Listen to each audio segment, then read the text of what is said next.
Hi, my name is Michael Karlin, and this is Compassionate Las Vegas, the podcast.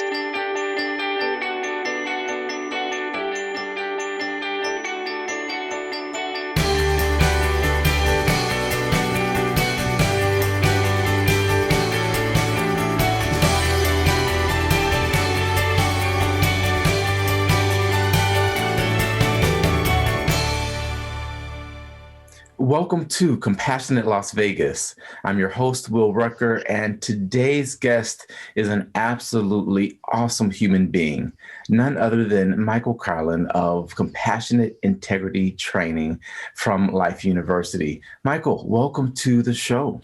Thank you. Glad to be here. Wow. So I have had the privilege of actually facilitating this program in your presence, and your insights and observations are so keen. It is absolutely incredible to see. So I just want the audience to know they have the compassionate master on the podcast today. Well, thank you for those kind words. And I'll just say that you are an incredible facilitator. I'm sure people who listen to this podcast know, but just amazing. The work that you did in that course is remarkable, and I can't wait to see you out there bringing this to lots and lots of people around the world. Oh, thank you. That is certainly very kind. So the first question I ask is something I try to ask pretty much every guest, and I can't wait to hear your response to this. And the question is simply, how do you define compassion? So I define compassion as the desire or the motivation, the wish to alleviate the suffering of another. It's basically that simple. And and what we do is, as you know, in CIT, we focus on it being a motivation. It's a drive, but it doesn't necessarily tell us what to do. Like, there may be many, many ways to bring your compassion into the world. There's no one right way for every person. And so that's why it's really important for us to focus on it as a motivation, as something that you can cultivate, and in an unlimited way. You can cultivate more and more and more and more for wider and wider and wider groups of people. And then figuring out how to bring that into the world is a whole nother step. But that's the definition. I love it. I think that that's fantastic. I like the fact that you highlight that it's a motivation. And so it goes deeper than the actual action. It's really what is behind the action, because a compassionate action could look different based on context. And I think that Yes. that's important to recognize. Why is compassion important, especially right now?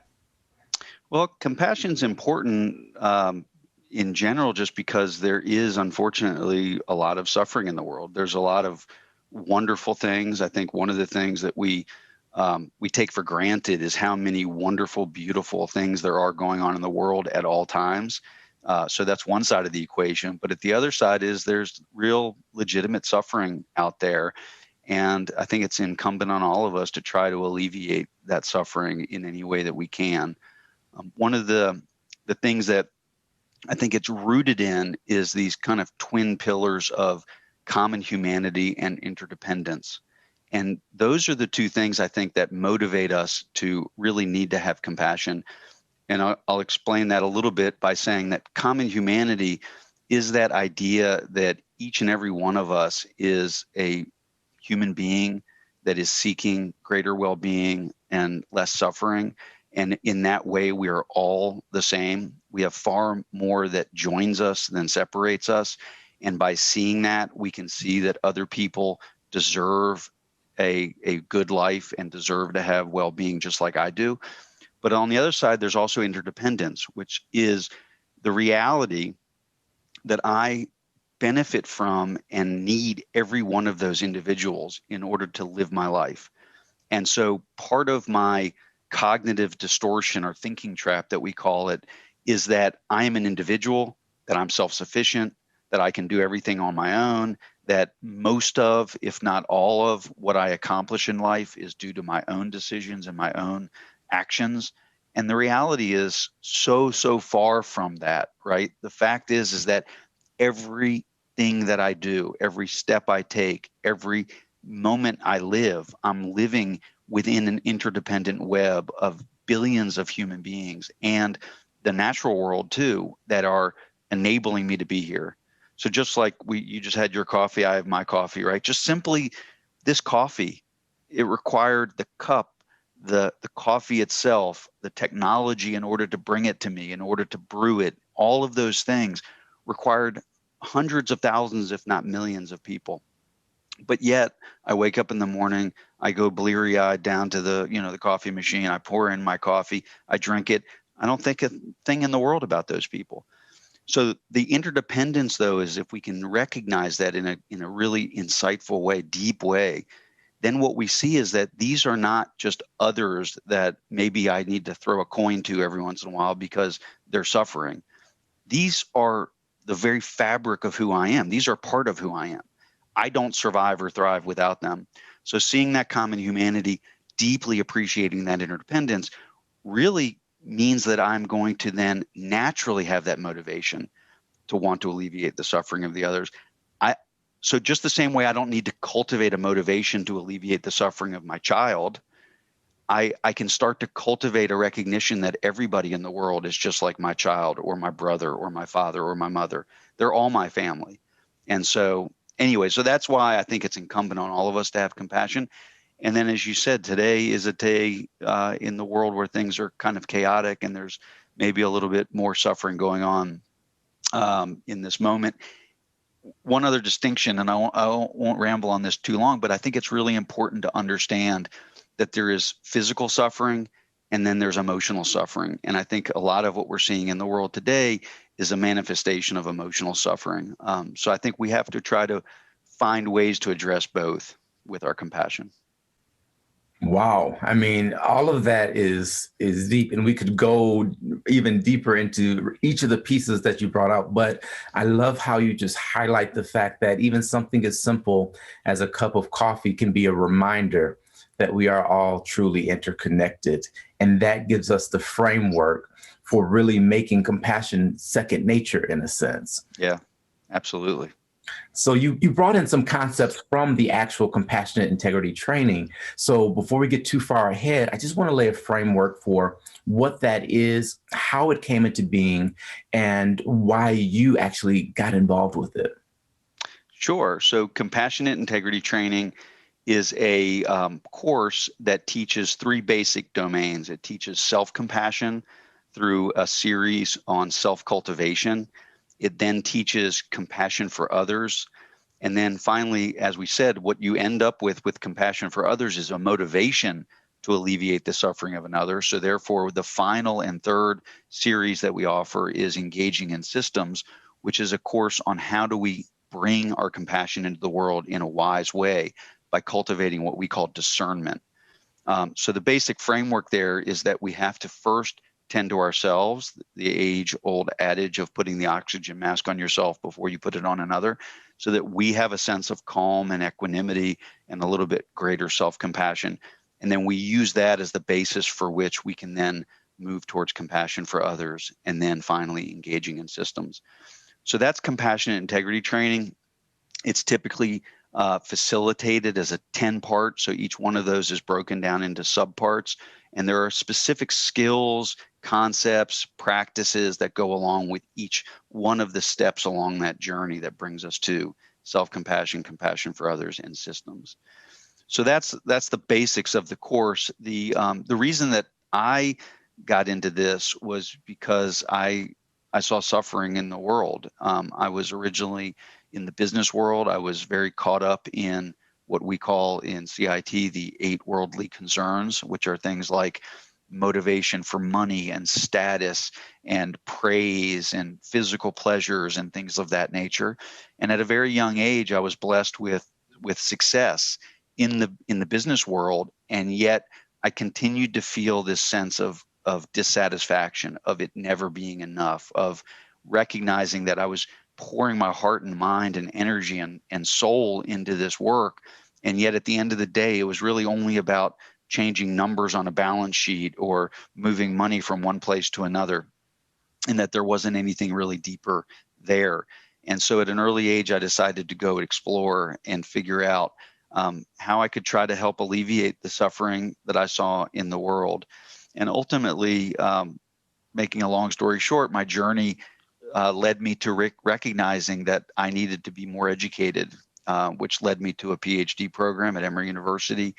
I got my PhD, and at that point, I recognized that there's a way to bring some of the wisdom of thousands of years of spiritual traditions into conversation with the greatest currents in psychology and scientific neuroscience and cognitive psychology, and to bring those things together in such a way that we could create a program like CIT. And I will say CIT is based on other incredible programs that are out there already, like CBCT, Cognitively Based Compassion Training, MBSR, other programs that are already in the world, but we wanted to make our own, take our own take on it for very specific reasons, which we can go into. Yeah, that's really actually kind of a cool story. So it wasn't that something happened and you like needed to fix the world. It was you just really recognized within yourself, like there's more to life than what I'm experiencing, even though you had a good life. Yeah, absolutely. There's a quote by Joseph Campbell, the great mythographer, who which sticks with me often, and he says, sometimes you get to the top of the ladder and realized you leaned it against the wrong wall. And so I was very fortunate to recognize that very early in my life in terms of my career. And I wasn't 60 or 70 years old at the top of that ladder looking back going, wait, that was the wall I wanted to climb, and now there's no more time to climb it. I was able early on to say, I'm climbing down this ladder and climbing up a different one. So beautiful. Wow. Now, one of the things that drew my attention was that this is based in secular ethics.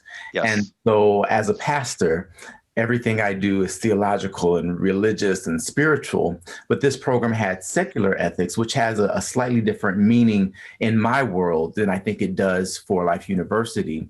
Yes. But why was it chosen instead of a term like universal or common or something like that?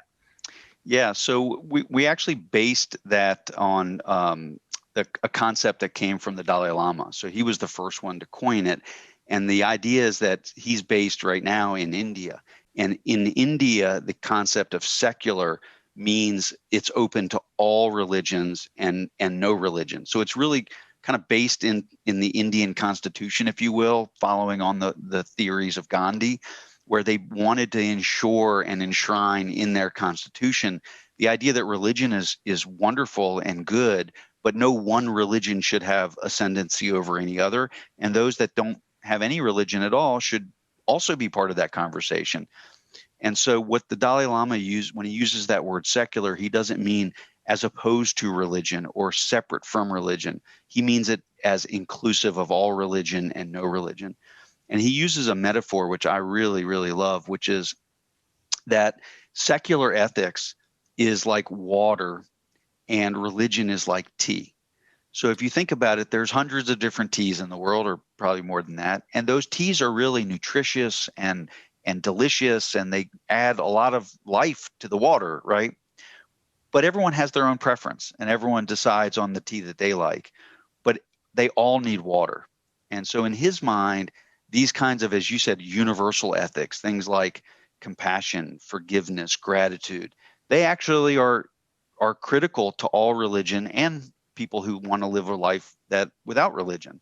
And yet they are enhanced by and can be expressed through different religious traditions, just like tea is a way of expressing water in a new and different way and adds to it in various ways. So that's kind of what he means by the word secular. That's beautiful. And you mentioned tea, which is one of my favorite things. So I'm sitting here like, yay, tea. Because there are so many different kinds. I probably have 100 in my cabinet right now. But it's amazing because with tea, and I'm probably going into a tangent that the audience cares nothing about, but I care. Right. So we're going to talk about it. That's what's important. But with tea, even the temperature of the water determines the flavor. So if water's too warm, you can literally ruin the flavor and the notes in the tea. And some teas do well with a sugar sweetener. Others are better with honey. And then even then, some people have a preference with no sweetener or nothing added to it at all. The length of time the tea is in the water makes a huge difference. The amount of tea in the water. So I think I'm going to borrow this and elaborate on it and use it in my sermon on Sunday. So thank you. Well, fantastic. Well, and I think maybe where you're going with this, and just to, let's beat the metaphor to death here, is the idea that in some ways you see how certain traditions, whether they're ideologies that are part of religion or not, or even secular quote unquote ideologies, the water, the concept like compassion or forgiveness or whatever, can be distorted, right? It can be, the temperature can be turned up too high. The ingredients can be messed up in such a way that those things get then used for ill purposes, right? And so I think that kind of gets back to this idea of going back to the idea of we talked about compassion, but as you'll notice, the course is called Compassionate Integrity Training, right? So the idea of that compassionate integrity is the idea that we have to have integrity. We have to live a life according to our values. But those values aren't just any values, right? There are, unfortunately, many figures in the world and throughout history that you could say had a lot of integrity, right? They had a value system. They lived in accordance with those value systems, and then they hurt a lot of people and caused mass destruction. The problem is that integrity wasn't combined with compassion, and particularly not a compassion that was rooted in these ideas of interdependence and common humanity. So that compassionate integrity is a way of maybe making sure that the water stays at the right temperature and that the ingredients are done well, so that as it's part of these different traditions, these different teas, that it's expressed in a way that is more universal and helps all people in the world. I love it. That is so good. And here with Compassionate Las Vegas, we are infusing compassion into existing pillars of interest within our communities. When we began, we were just a small grassroots movement, just really trying to figure out how we could help. That was our driver, like what could really help. And so when we came out with the idea that, we're going to focus on these major areas, other organizations that were already focused on that kind of asked us like, well, why are you doing this? We already do this type of work. And so our answer has simply been, we want to make sure that compassion is infused within how we're approaching these various areas, because it makes a huge difference. It really, really does. Yeah. And the self-compassion piece, I think, is where it really gets its foundation, which is why I believe the program probably leads with that. Can you elaborate just a bit more on compassionate integrity and what that really means? Yeah. So again, compassionate integrity is this idea that we want to live in accordance with our values, but we want to make sure that those values are not just any values, because some of those values are distorted, right? It starts with a kind of a premise that for various very good reasons over the course of our evolution, we have distorted reality in order to survive. So for example, one simple example is that if I'm about to cross the street and I look and see a car coming my way, I will see that car as closer to me than it actually is. Well, why? Well, it's safer for me to think it's closer to me and not go across the street than it would be to think it's farther away, or even maybe exactly where it is, because I might get hit. So there's no loss to me to see it as closer, but that's a distortion of reality. Now, in that case, it actually is very beneficial. In some areas, it can be very harmful. And in one of those areas, for example, like in-group bias, that's something that can be very, very harmful, because what it means is I start to think of myself in a very insular way because of fear, because of the need for survival and things like that. I don't see you as my brother because you don't live within my family or within my city or within my state or within my country, however it is we want to define my in-group. So that's a distortion of reality. So when we think of compassion and integrity, is we want to balance that compassion and that integrity with the idea that we are interdependent, that we have common humanity, that we have this sense that those are distortions that we can overcome.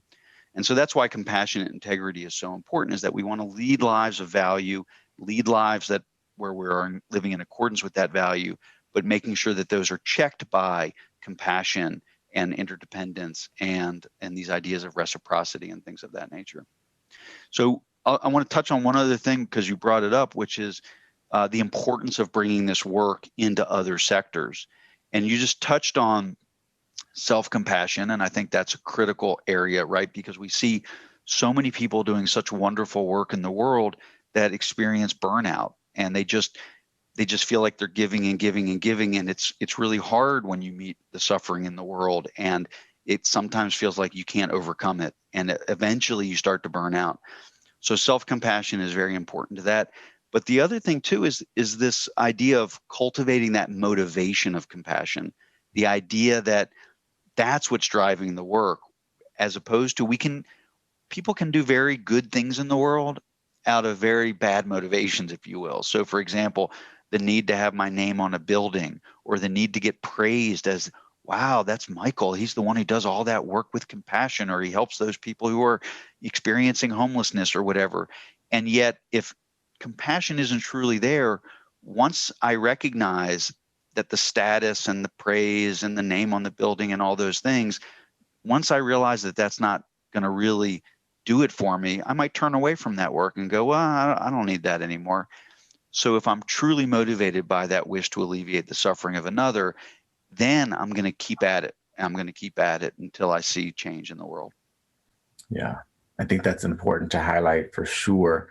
And it's one of those things where if you do have that intrinsic motivation, it's a lot easier to keep going, because one thing I discovered is contentment is more profitable than abundance. And what I mean by that is abundance never is. There's enough never is enough. But when you find contentment, that equilibrium, all of that really allows you to live a life that is balanced and enjoyable, no matter what state you find yourself in. So whether your name is on the billboard for praise or censure, you're still the same person at the end of the day, and you go home and sleep well. That's exactly right. I think that's so important. Now, tell me a little bit more about Life University, because that's where the program is originating. And Yes. I just happen to love the name of the university, but I don't know much else about it. So yeah, Life University actually started as a chiropractic university and continues to be the largest chiropractic university in the world, and with a single campus. It's the biggest campus and is a true leader in the area of chiropractic. But over the years, in the last 25 years or so, it began to recognize that there was kind of a spirit behind chiropractic that they could expand into other programs. And that basic spirit is an idea of vitalism, that all human beings, that all life in a way has innate potential, and that a lot of that innate potential is blocked by various things in the realm of chiropractic, which I'm not really that involved in. But in the area of chiropractic, the idea is that there are certain blockages within the nervous system that prevent us from having expressing our full potential. But the other area they recognize is that in our mental state, there are blockages that prevent us from living out our full potential. And those blockages can be things like thinking traps, like we talked about before. So the idea of the university is really through multiple different programs, whether it's in its positive psychology program, its business program, its chiropractic program, and various different master's degrees. The idea is to figure out how we appreciate all human life, all life as having potential, and that how do we unleash that potential for the benefit of the world, and so that we can really make the world a better place. So that's why CIT kind of fit really well within the belief system and the ideology of the university. Yeah, that's so fascinating. I would have never guessed it would start with a chiropractic university. And it just reminds me I need to schedule an appointment for myself here too. Exactly. Wow. Yeah, we had a visionary, a very visionary president about, he was with the university for a very long time. He's now retired, but he maybe about 10 years ago started to see how the interface between the belief system, or the animating force behind the idea of chiropractic, how it married up with positive psychology. So similar to how the chiropractic world looks at how do you unleash that potential, there's nothing wrong with you, we just want to remove interferences, and how that relates to the medical profession, which is more about like, what's wrong with you? Um, that same kind of idea in positive psychology, which is it's not about pathologizing you and what's wrong with you. It's about what are the ways in which you can live in a more enhanced life, a better life. And so when he saw those together, he realized that he wanted to push the university into these programs in positive psychology and things like that. And that's how I ended up at the university, and we started all the work we're doing, which, by the way, a great expression of that is through the program that we do called the Shalon Project, where we have two advanced degree or college level degree programs for incarcerated women in Georgia. And we have graduated several cohorts of students through our AA program and are now in the final stages of having our first cohort come out with their BS in psychology. And the idea, again, is that all people have the ability to express their innate potential, and that we wanted to enable those women in that particular facility to express that. We'd love to be able to spread that even farther. Wow, that's important work. And I love that you're doing that where you're doing it, where it's starting, because wow, I had no idea about that. So thank you for introducing that program. My pleasure. And you've mentioned the pop psychology piece a couple of times. That idea has gotten kind of a bad rap, and it's been kind of thought of as foo-foo or whatever you may.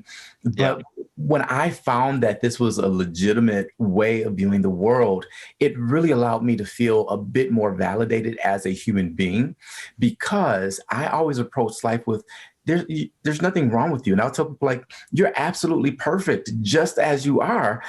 We just need to get you to who you are. and sometimes that, especially in the religious background I come from, there's a lot of guilt and shame, and, we got to fix you and change and all of that. Yeah. So it didn't fly very far in those circles. But as I've studied a bit more, and I'm no expert by any means, what I've really come to see is this is an empowering way to view the world. And we all see the world through our own lens and framework and whatnot. But this particular one really allows us to start from a place of strength and value and worth, which for me has allowed me to see everyone from a place of value and worth, instead of saying, oh, these are the good people, these are the bad people. It really exactly. People. And my new phrase is like, people are peopling right now, and that's okay. But can you share how you do that, and some of the misconceptions that you've heard or experienced? Yeah, and I think so. While Life University has this program in positive psychology, interestingly, CIT is not exclusively based on positive psychology, and I think a lot of the critique of positive psychology is actually valid. But I think that whole area of psychology has matured a lot from its early days. And I think in the early days, like a lot of areas of research, there was a lot of confirmation bias. There was a lot of ideology that was being thrown out there, and then research to try to match that ideology, things like that. But I think as any discipline, as it's expanded, as it's matured, as it's gotten peer reviewed, it's been critiqued in a way that has helped it become more mature. And I think some of those early critiques, I think, are really relevant, and I think were helpful. CIT is based in part on positive psychology, but it's also based on contemplative science, neuroscience, developmental psychology, peace studies, conflict transformation. Really, what we wanted to do is make it an interdisciplinary view of the world. And as you said, it really comes down to us, to how do you experience it, right? We're not trying to create CIT to say, Will, this is the way you need to be as a person. These are the practices that you need to do. What we're saying is, Will, here's a concept. Here are some practices. Try it out. How's it working out for you, right? Is it working out for you better to feel like I'm a broken person and there's something wrong with me and I need to fix it? Or is it better to think of myself as a human being just like everybody else? And as you said, people are peopling, right? So sometimes I'm just peopling every day, right? And sometimes that means I make mistakes. Sometimes that means I distort reality and don't recognize that I distort reality. Sometimes it means I do wonderful, beautiful things. And actually, I normally do wonderful, beautiful things just like everybody else. And that's a wonderful thing. So as you said, that's a way I choose to be in the world, and it's working out pretty well. Not in the way that I'm trying to distort reality in the other way, right? It's not like I want to live my life in a Pollyanna fog where I think everything's just great when things are falling apart all around me. It's that I want to try to navigate my view to being one that is closer to reality, that says there are really beneficial things and there are harmful things, both in the way I view the world and in the way others view the world. And that's all very normal. And now how do we motivate ourselves and continue to practice so that we can enhance those beneficial things and try to minimize those harmful things? Yeah, kind of the idea of a toolkit or a Yes, toolbox where you have the different tools for when you need them, and whichever one works best for your application, that's the one that hey, use that. exactly. That's I, great. I love that I talked about tools as if I use them, you know. Exactly. What is this thing? I don't know what it's used for. Right. It's hard. That's why I know we're going to hit it. Exactly.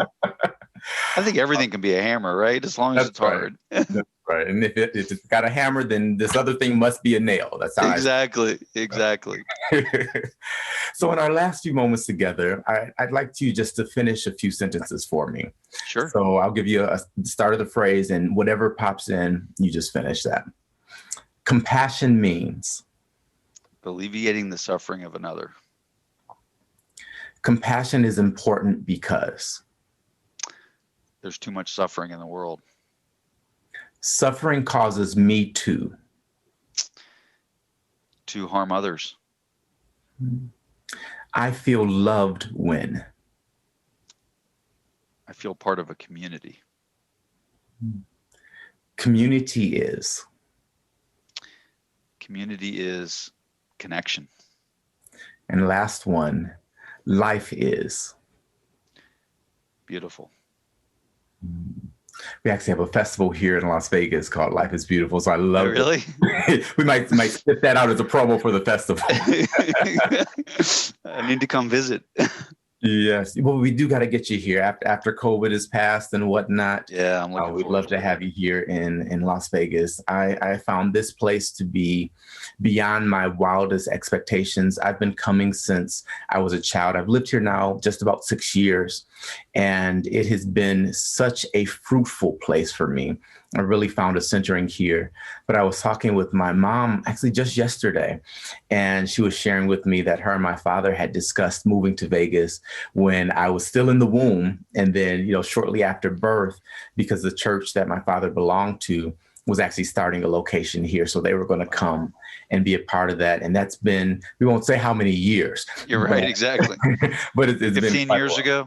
Yeah, a couple months back. That's exactly. Yeah, that's funny. That's great. Yeah, I've heard just, obviously there's people's preconceived notion of what Las Vegas is. And then when I've heard and talked to the people like yourself and others that are doing the work that you're doing there, it's just remarkable. And I think it's really changed my perception of it. And I think it's a wonderful, wonderful place. I can't wait to be there.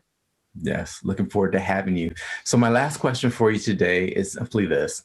How are you embodying compassion in the world today? I would like to think that through CIT and the idea of being able to help others experience greater self-compassion and cultivate more compassion and action is a way of my expressing it into the world. So that's my deepest hope, at least. Awesome. Well, I may be a bit biased, but I think you are doing that and so much more. You are such a light to the world. So this program it's powerful. So how do people connect with you and CIT? So the best way to connect is through our website, which is www.compassionateintegrity.org. And then to reach out to info@compassionateintegrity.org. And that's the best way to reach us here. And we can answer any questions and plug you into programs and hopefully have people join our community.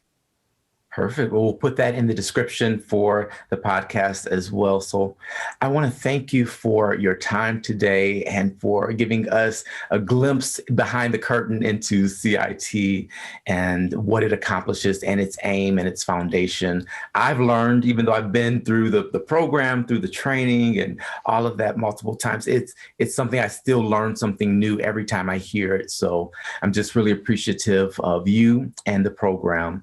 And with that, I think we can leave it there. Thank you so much. It was a great pleasure. Coming up on Compassionate Las Vegas, the podcast. People come to Vegas by definition for another shot a lot of times, right? And so Vegas is always becoming. And if there's a place in America that can help us see what is ahead of us, it is a place like Las Vegas.